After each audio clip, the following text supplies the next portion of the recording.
Te quiero dar las gracias por estar aquí. Gracias por escuchar y apoyar este contenido. Si te gusta lo que tú estás escuchando, te pido que lo puedas compartir en tus redes sociales y también con tus amigos, y así juntos poder llegar a más personas.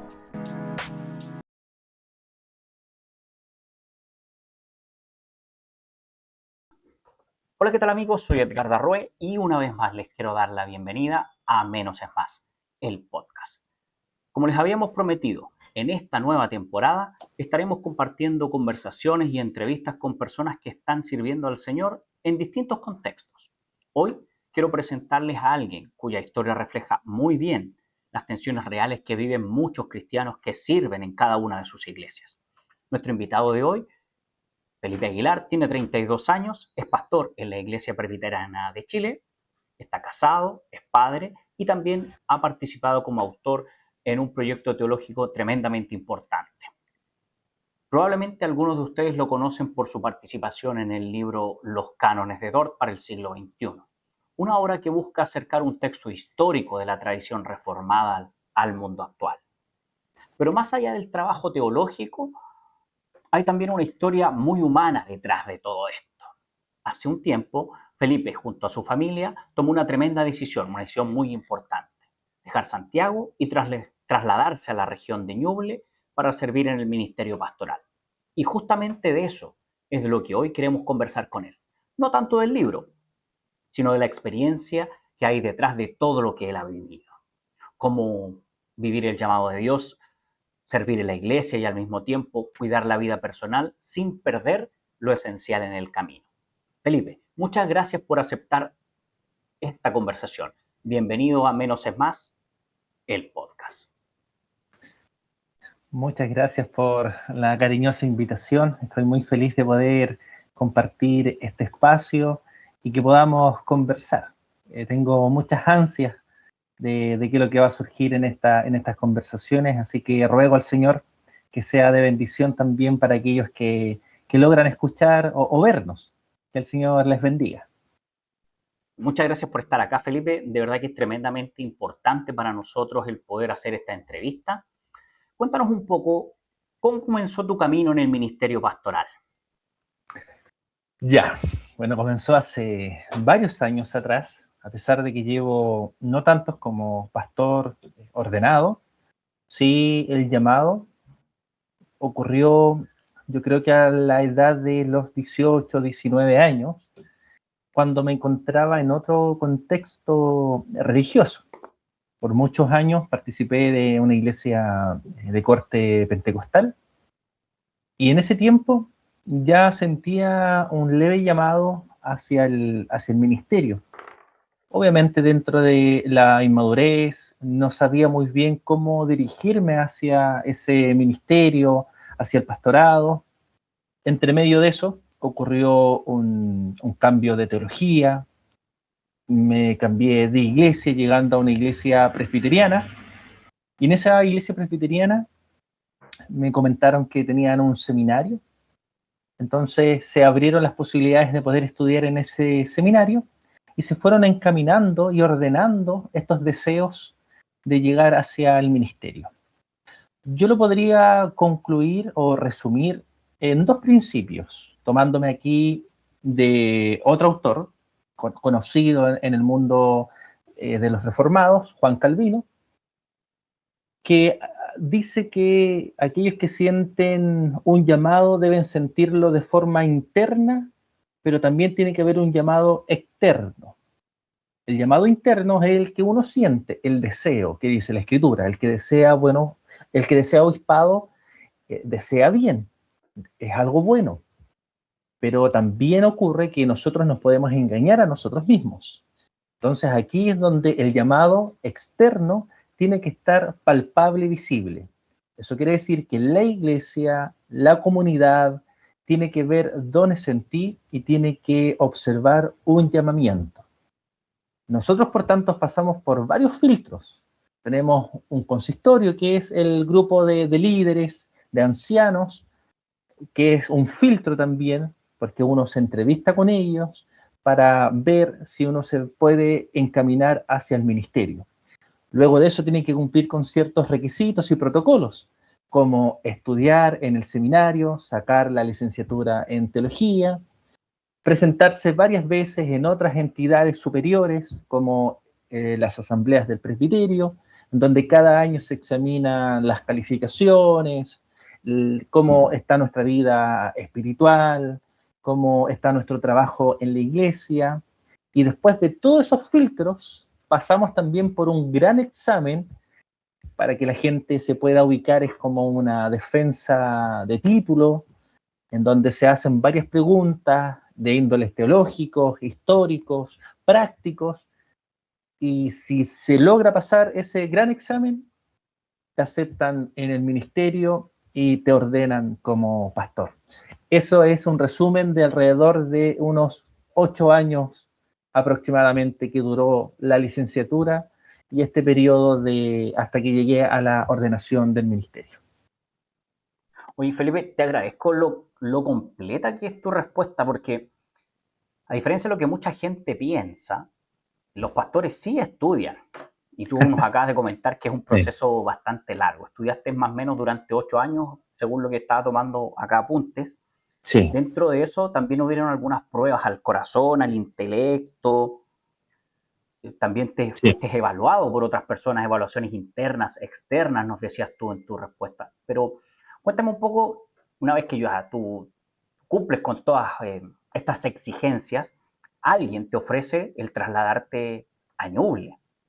Porque una cosa es Sí. poder estudiar y sobrellevar o aprobar esta etapa de evaluación, de preparación para el pastorado. Pero me imagino yo que no fue sencillo el trasladarse a Ñuble. Cuéntanos un poco cómo fue ese proceso, cómo pudiste discernir, finalmente decidir dejar Santiago, porque convengamos en lo siguiente, tú también tienes una familia. ¿Qué impacto tuvo esa decisión en tu familia? Sí, bueno, es una muy buena pregunta y fue el comienzo de lo que ha sido una gran aventura, para ocupar una simple expresión. Me ordenan como pastor. En ese tiempo yo estaba trabajando como seminarista en una plantación en la comuna de Maipú, en Santiago. Paso todos los procesos, alcanzo a estar ordenado un tiempo trabajando en esa iglesia de Maipú, pero no siendo el pastor titular, sino más bien un ayudante del pastor titular que estaba en esa iglesia.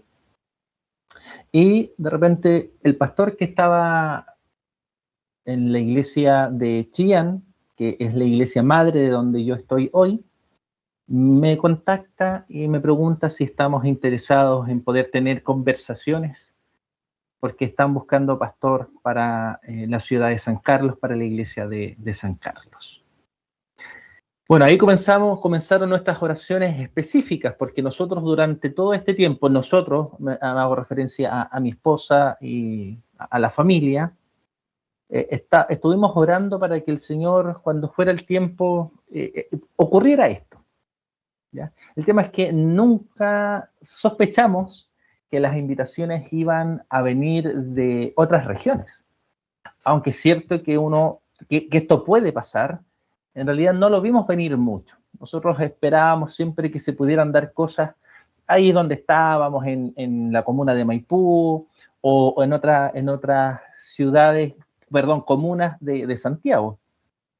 Entonces recibimos esta invitación, esta propuesta primero, en donde como familia estuvimos orando, se los contamos a la familia más cercana, y fue de impacto también para ellos. Más adelante yo creo que vamos a conversar un poco más sobre esto, pero mi familia, mi esposa, tiene mucha familia, muchos hermanos, con mucha relación, con mucha cercanía, y nunca habían estado separados. O sea, todos los hermanos viven en Santiago. Entonces fue un tema difícil. Y lo otro, que aunque pueda sonar un poco divertido, fue muy complicado decirle a la iglesia en donde estábamos, la iglesia de la Avanzada de Maipú, que nos íbamos. Incluso postergamos la noticia un poco para ir preparando los corazones e ir avisándoles a los hermanos a veces individualmente, porque en los años que uno participa en una iglesia, nosotros comenzamos ahí en el 2019, se va formando un relacionamiento, se va formando amistades, compañerismo.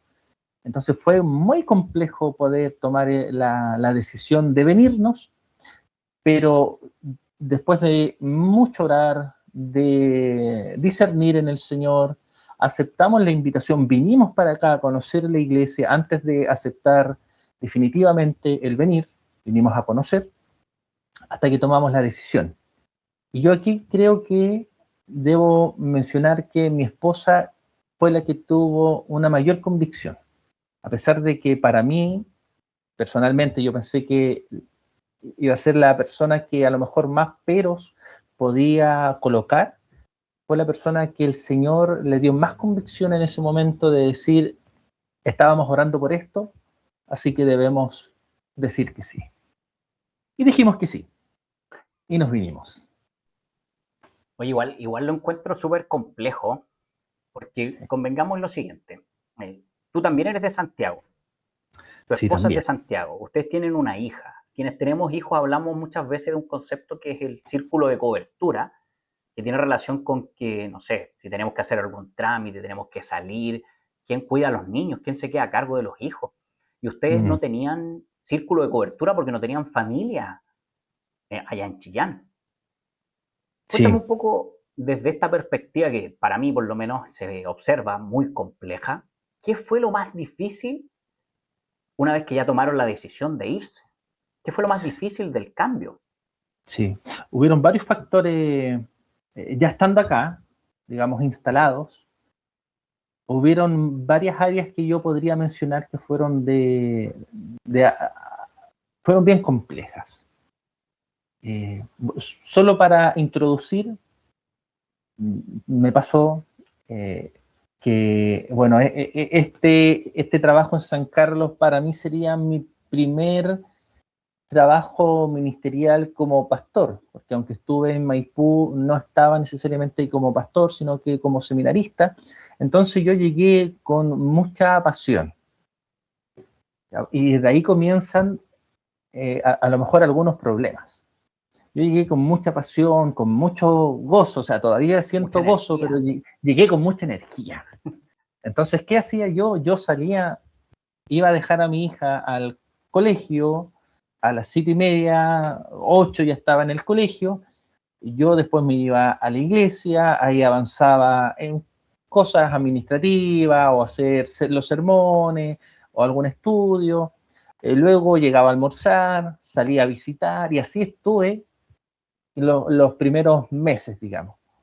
Y claro, y para mí fue súper bien, fue un buen tiempo, estaba con mucho ánimo, con mucha energía, pero no me estaba dando cuenta de que, claro, yo era el que compartía con otras personas, que yo estaba afuera haciendo cosas, que yo estaba trabajando, ¿cierto? Y disfrutando de ese trabajo. Pero por otro lado estaba mi esposa que no tenía las mismas facultades de poder salir, de poder conocer a otras personas, o por lo menos no como yo lo hacía. Claro. Entonces, ahí fue un choque. Los choques principales fueron para mi esposa y para mi hija en un sentido de la adaptación. Porque como tú bien comentabas, no tenemos familia acá. Claro. Cuando recién llegamos estábamos conociendo a las personas, por lo tanto recién se estaban formando lazos de amistad, de hermandad, de confianza, como para poder dejar, no sé, a nuestra hija con alguien, o poder pedir favores. Entonces mi esposa empezó a recibir la realidad de la soledad. Qué triste, ¿eh?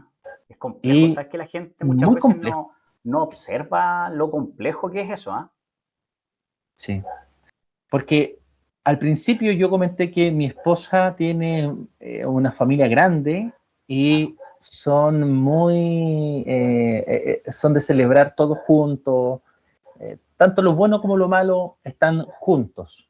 Son de Nunca había estado reunirse. fuera, son de reunirse. Nunca había estado fuera, mi esposa nunca había estado fuera para algún cumpleaños, para alguna celebración. Entonces le chocó, tuvo la realidad de la soledad. Y ¿sabes algo también que nos pasó?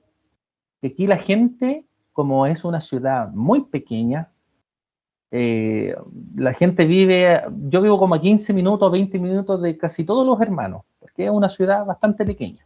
En auto, 15, 20 minutos uno llega a la casa de todos.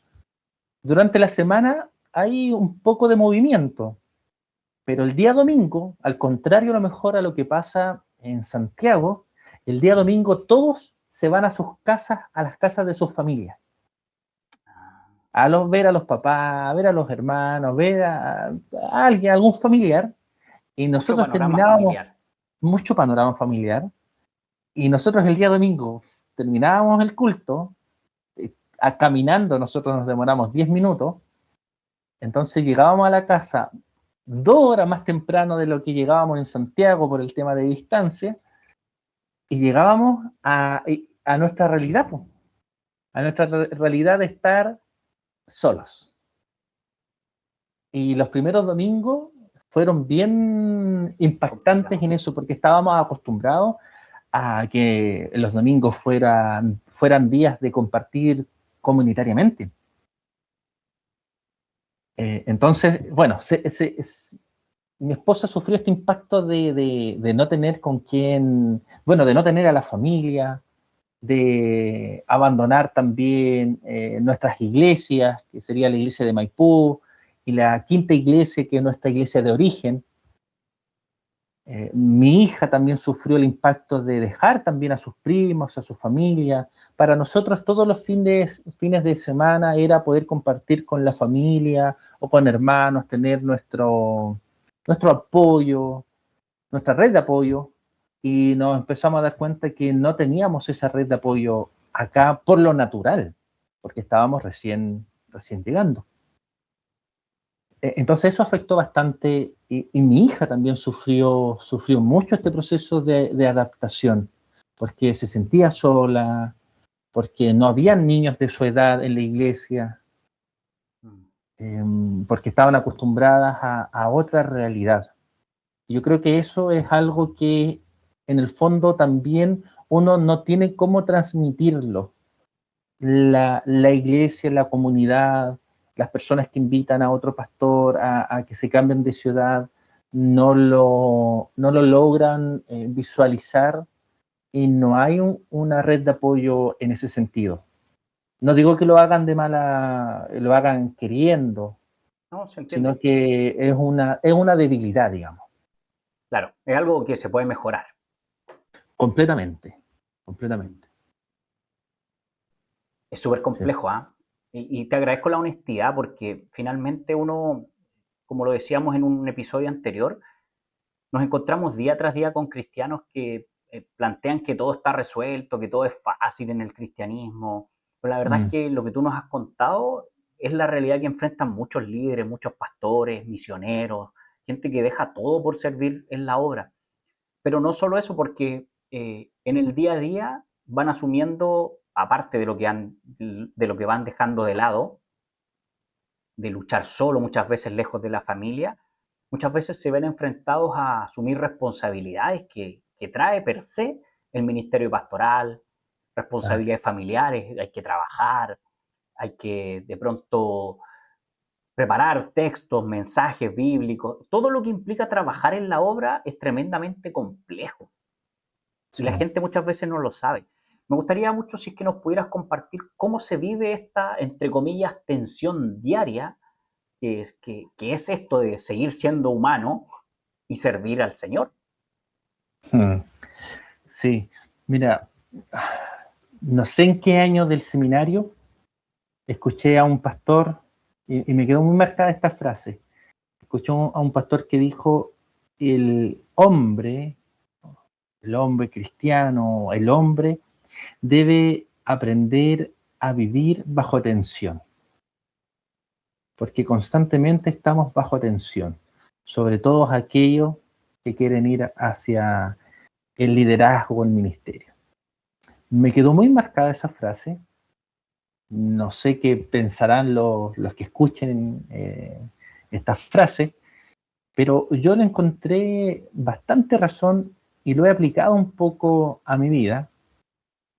Y creo que por naturaleza el hombre vive tensionado y tiene que aprender a vivir con esa tensión, con la carga que están sobre sus hombros, ¿ya? El ser proveedor, por ejemplo, el ser el cabeza del hogar, entendiendo cabeza del hogar como aquel que sirve y no como aquel que es señor, Claro. que se enseñorea, sino como aquel que es un servidor de su esposa, del hogar, de sus hijos, ¿ya?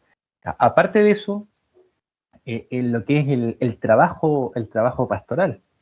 En mi caso, yo estoy a tiempo completo en el ministerio. Por lo tanto, no tengo como algún otro trabajo horarios marcados.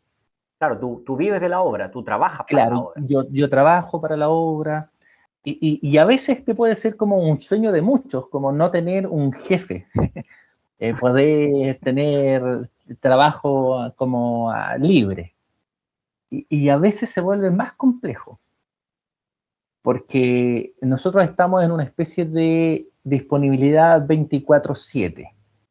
Es cierto que uno tiene que ir marcando también los terrenos.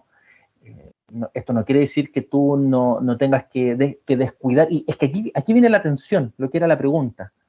Porque aquí entonces en esto uno tiene que ir siendo muy estratégico, muy prudente, de no sobrecargarte, de darle los cuidados a la familia que corresponda, de cuidar tu espiritualidad, porque yo también creo que hay una realidad en donde muchos líderes, o hablando específicamente de los pastores, muchos pastores trabajan en la iglesia, viven en la iglesia, pero no tienen una vida espiritual ni un relacionamiento con Dios, Ah, porque no les porque, queda tiempo. porque en el fondo no queda tiempo, Mm. ¿ya? Y obviamente eso está mal. ¿Te fijas? O sea, uno tiene que tener el tiempo de poder tener sus devocionales privados, sus momentos de oración, sus momentos con la esposa, y algo que las esposas siempre dicen, no basta solo con estar ahí, sino que sea un tiempo de calidad. Y yo encuentro que tienen toda la razón con eso. Sí, Porque yo muchas veces estoy aquí, estamos con mi esposa, pero yo no estoy aquí. claro, Mi mente mentalmente está en no. cualquier otra parte, o en el computador, o la mente está en las preocupaciones. Entonces, es todo un trabajo, incluso algo que a mí me pasó y todavía batallo con esto, el tema del día de descanso. Nosotros por costumbre nos dan un día de descanso. Casi todos los pastores, por lo menos en esta denominación, tienen el día de descanso el día lunes. Entonces ese día lunes es su día personal. El tema es que uno lo sigue trabajando. Eres trabajólico. Claro, lo sigue trabajando, sigue contestando llamadas, sigue mandando mensajes, sigue a lo mejor avanzando en el sermón porque uno dice hay que ganar tiempo. Pero al final el cuidado personal también es un mandato de parte del Señor. Sí, Entonces yo creo que vivimos toda la vida, todo el ministerio, todo el tiempo con tensiones. Todo el tiempo tenemos que ser muy estructurados o tenemos que estar muy alertas porque nos sobrepasamos, porque no aprendemos a decir que no. Por ejemplo, nos invitan de otra iglesia o van a hacer algunas actividades del presbiterio, que son del conjunto de las iglesias, y te invitan a dar un tema y uno ya dice que sí. O tiene que participar de alguna comisión y uno, en vez de decir que no, dice que sí. Porque tenemos también una especie, hablando pastoralmente, tenemos yo creo que me atrevería a decir que es un ídolo y queremos caerle bien a todos. No es queremos ser complejo. cuestionados por los demás, no queremos que nos acusen de ser flojos, por ejemplo. Entonces tenemos que estar en la iglesia, tenemos que estar en todas las actividades, tenemos que básicamente tener un todo perfecto. Y yo creo que ese es un ídolo, por lo menos yo, para no hablar de los demás, yo creo que un ídolo con el cual he batallado estos años y sigo batallando y puede ser muy agotador. Me decías entonces que dentro de este proceso, que no ha sido largo y que de hecho por lo que hemos conversado todavía no ha terminado, no has llegado al final, a la meta, no, sino que estás en un proceso, estás transitando un proceso. Sí. ¿Hay en algún momento sentiste que estabas cargando más de lo que era razonable cargar, llevar?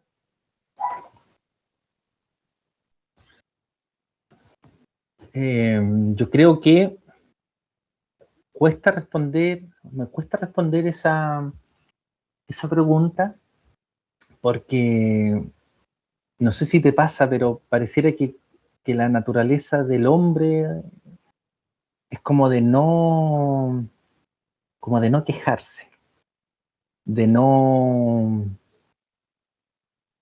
en palabras más coloquiales, de no estar llorando por tus situaciones. Y entonces uno creo que empieza de repente a lo mejor a callar un poco su corazón o estas reflexiones.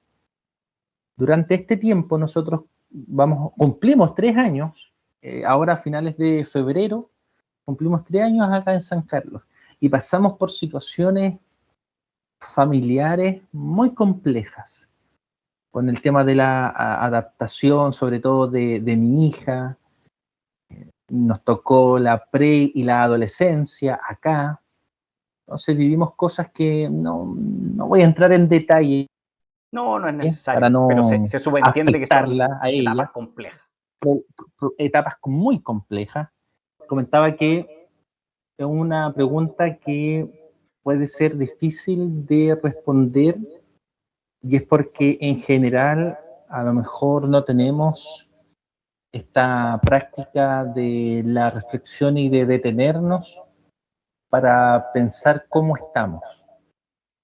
No sé si es algo individual, pero al parecer es algo que a veces como hombre vivimos. No somos muy buenos para expresar que estamos mal.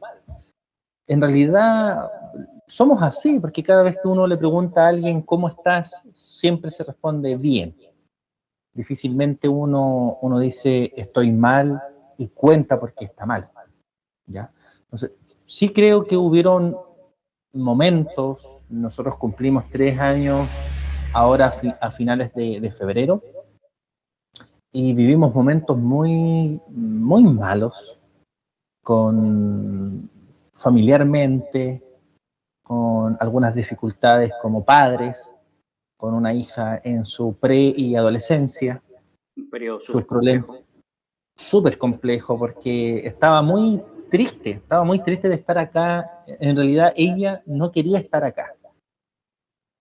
Ella no quería estar acá, no es una niña rebelde, pero su corazón no estaba bien acá por dejar a su hermano, por dejar a su familia, por no tener la cercanía de su familia, lo que estábamos hablando sobre este círculo que pudiera estar con uno, ¿ya?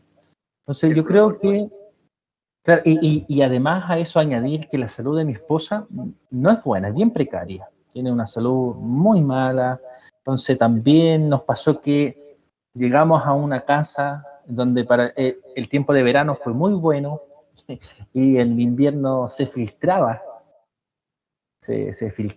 el agua, se nos echaron a perder algunos closets, batallando entre medio con los conceptos de adaptación, de que se sentían solas, de que no tienen la compañía de la familia. Entonces enfrentamos varias cosas como por varios frentes. temas familiares que son normales de adaptación, temas como padres, temas de conocer también otro contexto, otra iglesia. Entonces todas las cosas eran nuevas. El tema económico también es un factor no menor, en donde también uno se puede ir viendo afectado cuando no logra adquirir ciertas cosas que uno también anhela o desea. Entonces, en algún momento, cuando existe una acumulación de cosas, uno se pregunta si fue una buena decisión venirse, si realmente el Señor nos quería acá o simplemente escuchamos nuestros deseos e hicimos nuestras voluntades. Entonces, yo no sé si es un peso en sí, pero sí por lo menos un cuestionamiento de si estamos bien acá donde estamos o no. Ahora yo creo que esos pensamientos vienen cuando la marea está alta, cuando la tormenta está presente, porque cuando la marea baja un poquito y la tormenta se va desapareciendo, uno logra ver los factores de bendición. La tranquilidad que para nosotros implica estar acá y no en Santiago, la calidad de vida, cómo el Señor nos bendice a través de hermanos que se van acercando y vamos recibiendo su amor y su cariño. Entonces, yo creo que eso más o menos fueron como las tensiones, el peso de un todo. Si yo hablase solo de la iglesia, a lo mejor no tendría nada malo ni tan dificultoso que decir. Pero cuando uno hace la acumulación de todas las cosas, creo que ahí surgieron preguntas como, ¿habrá sido bueno venirnos? ¿Será que tenemos que devolvernos? Fueron reflexiones a veces que como familia tuvimos. Se me quiero pegar la cámara. Ya. Qué potente lo que tú logras transmitir, Felipe. De verdad que me impactan tus palabras. Te agradezco realmente todo el esfuerzo, el sacrificio que has hecho en beneficio de la obra. De pronto el cristiano o muchos cristianos no esperan recibir este tipo de comentarios, por eso es que yo acostumbro a hacerlo, de verdad. Yo entiendo que quienes viven en la trinchera, en el sentido de que quienes hacen algo en beneficio de la obra, siempre, cual más, cual menos, tienen que enfrentar situaciones que son tremendamente complejas, tremendamente difíciles. Y en base a lo que he conversado con otros amigos que lideran, con pastores, gente que lidera en general dentro de una comunidad de fe, siempre hemos llegado a la conclusión de que muchas veces quienes pagan el precio más alto eh, es la familia.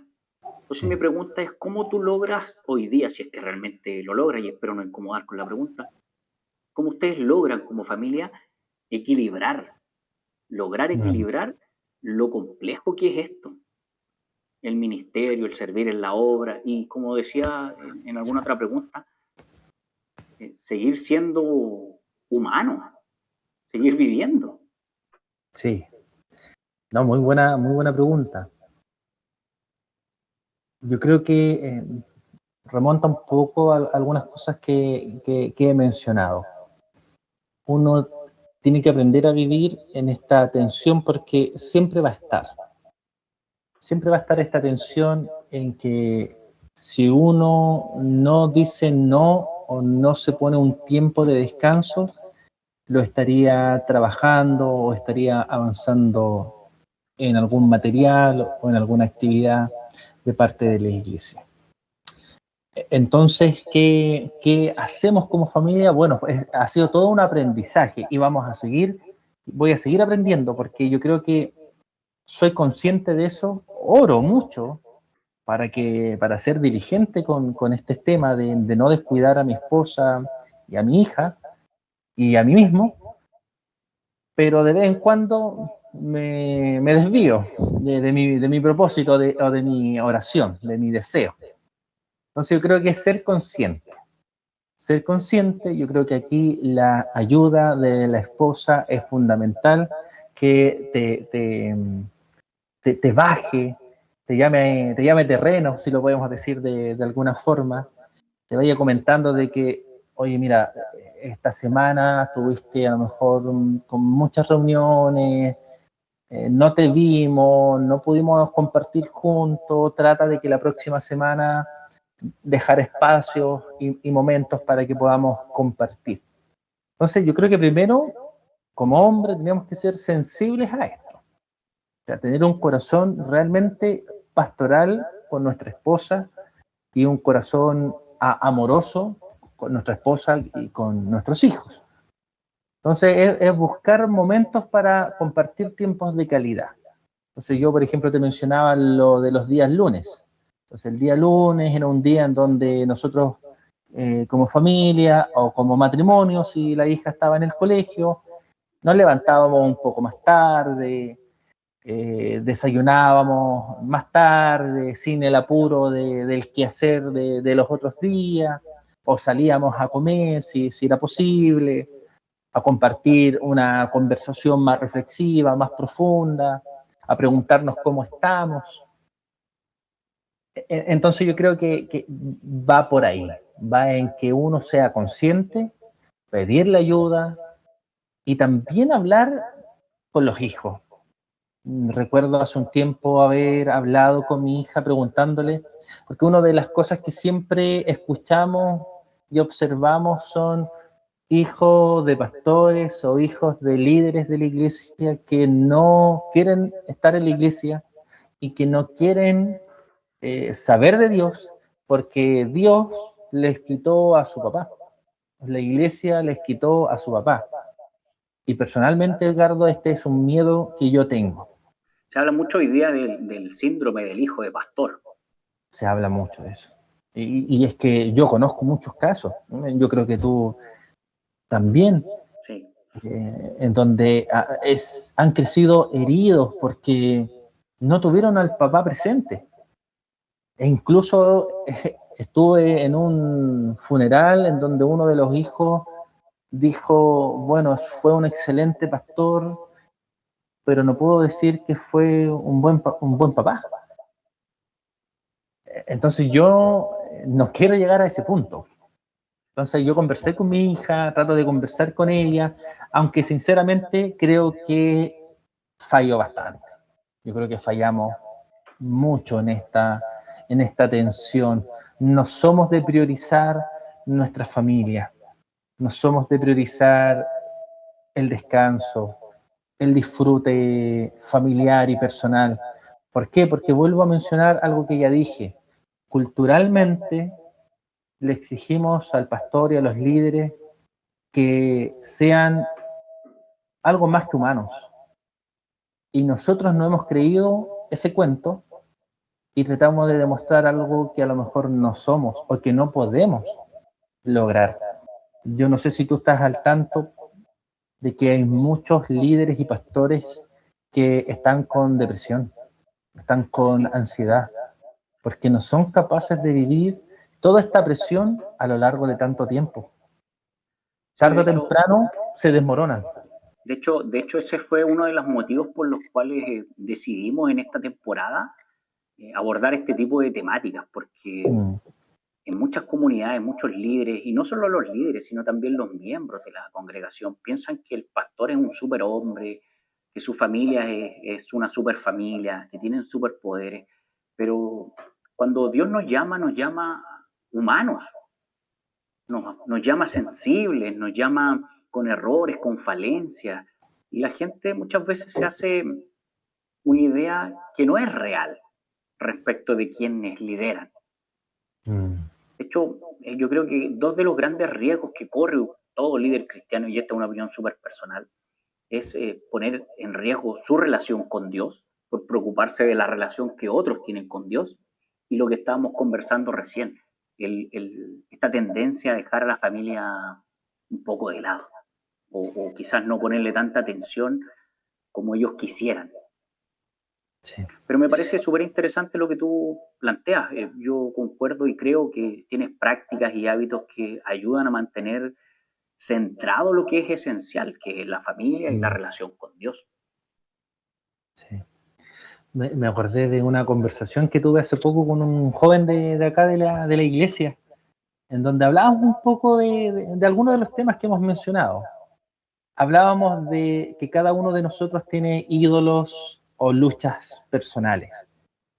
Hablábamos de su lucha puntual, pero yo también le abrí un poco el corazón y le dije, bueno, yo también batallo con este tema de tratar de ser monedita de oro, tratar de estar para todos, y es imposible hacerlo, porque al final uno descuida algo preciado, sumamente preciado, que es su familia.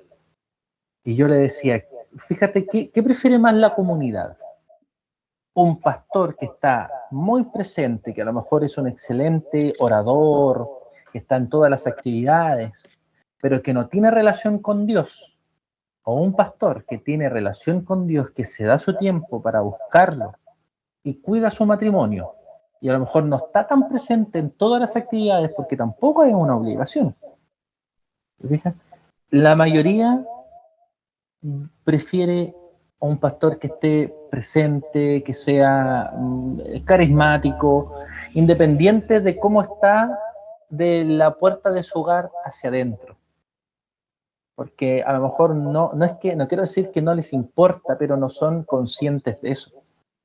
Entonces yo le decía a este joven, yo hoy, el Felipe de ahora, con el poco tiempo de experiencia que tengo siendo pastor, prefiero dedicar e invertir mi tiempo en buscar de Dios, personal, familiarmente, y en tener tiempos de calidad con mi esposa y con mi hija.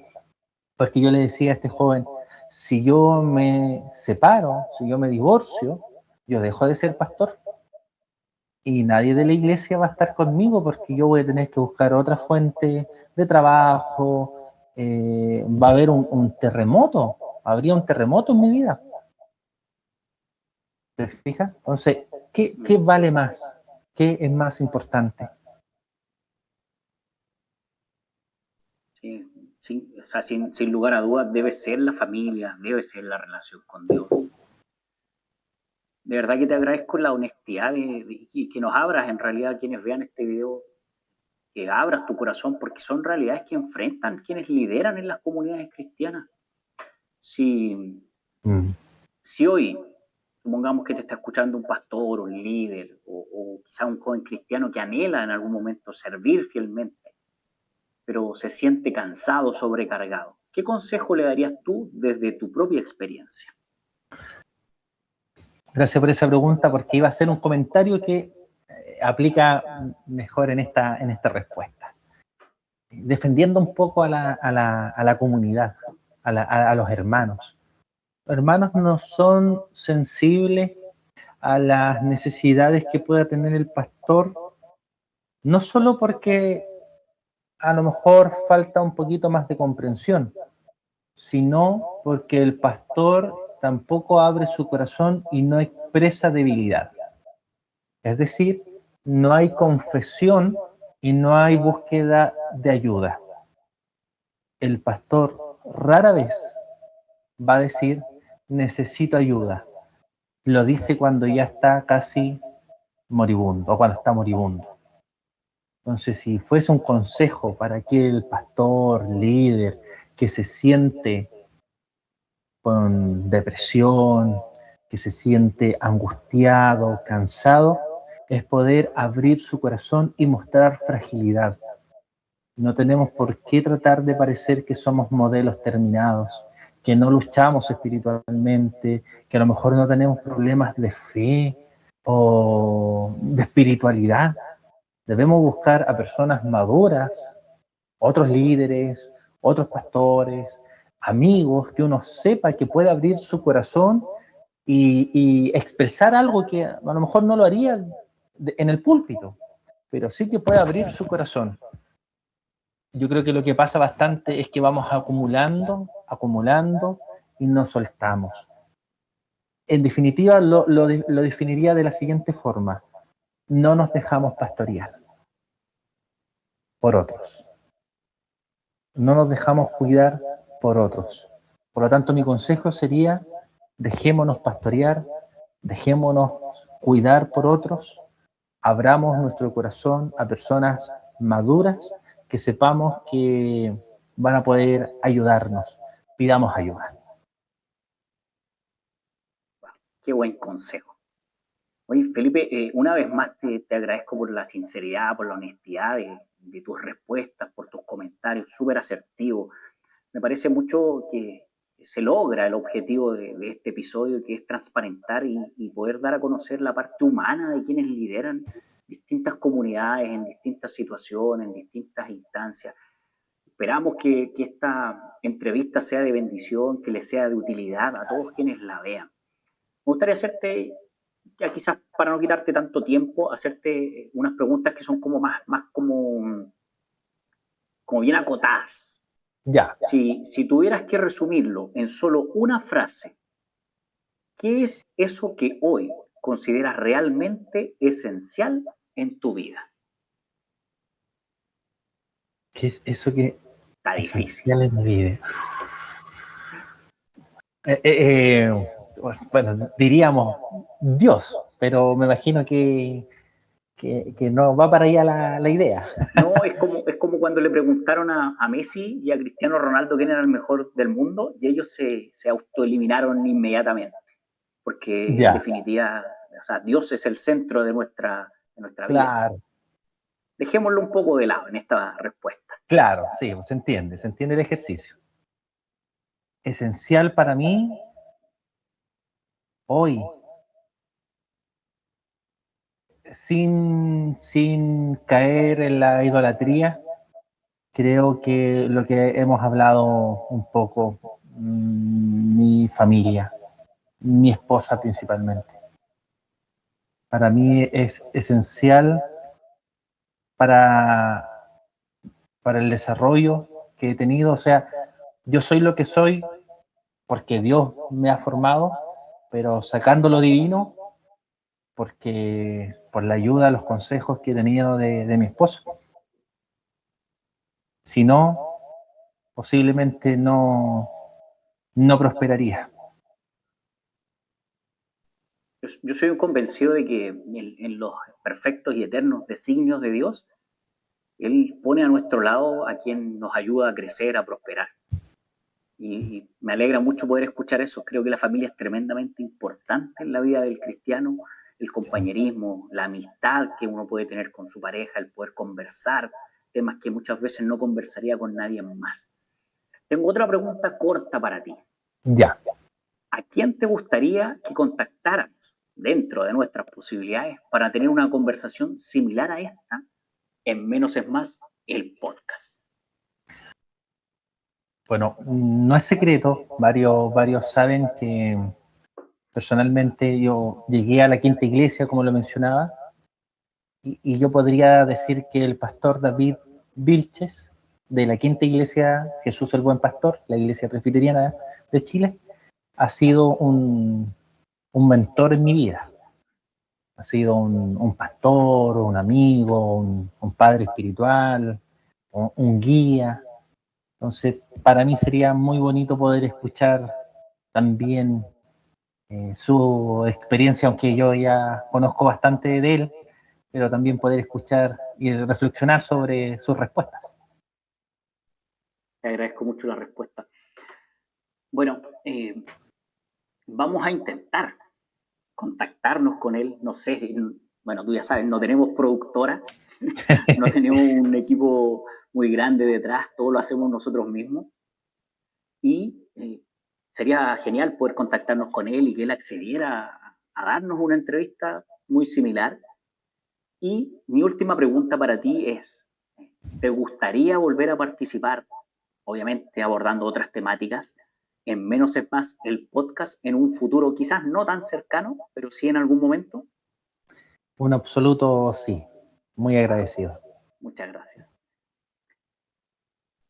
Felipe, Muchas gracias por tu tiempo y por compartir tus valiosas experiencias con nosotros. Estoy convencido que ha sido una conversación tremendamente enriquecedora para mí, principalmente, y para quienes puedan ver este video. Creo que esta conversación nos recuerda algo muy importante.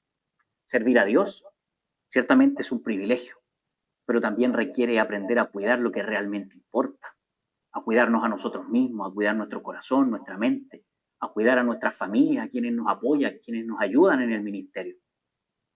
Quiero dar las gracias a todos los que nos escucharon en este episodio de Menos Más, el podcast. Nos encontramos en un próximo episodio. Como siempre, se aceptan críticas constructivas y destructivas, pero solo en ese orden. Bendiciones. Espero que el Señor les bendiga grandemente y que sea de bendición poder escuchar estas reflexiones. Solo recordar, todos somos discípulos que estamos aprendiendo del Maestro. Un abrazo.